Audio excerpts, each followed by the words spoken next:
dottor Mario Bisetto, neuropsichiatra infantile. Dirigo il centro per i disturbi della comunicazione e della relazione intestato ad Adelina Sammarotto, che è una realtà ormai presente nella nostra azienda US9 di Treviso dal 2009.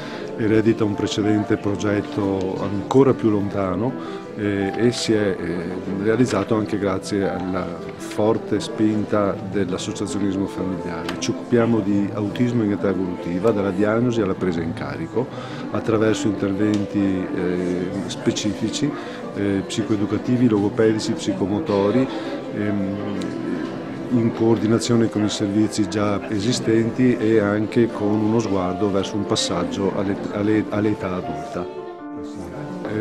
La soddisfazione personale rispetto a questo impegno portato avanti è la possibilità di dare delle risposte a situazioni spesso lasciate in una dimensione di impotenza precedentemente. L'autismo non è un disturbo guaribile, ma è un disturbo migliorabile e con ciò ne si avvantaggia anche l'ambiente presso il quale il bambino con queste diagnosi vive.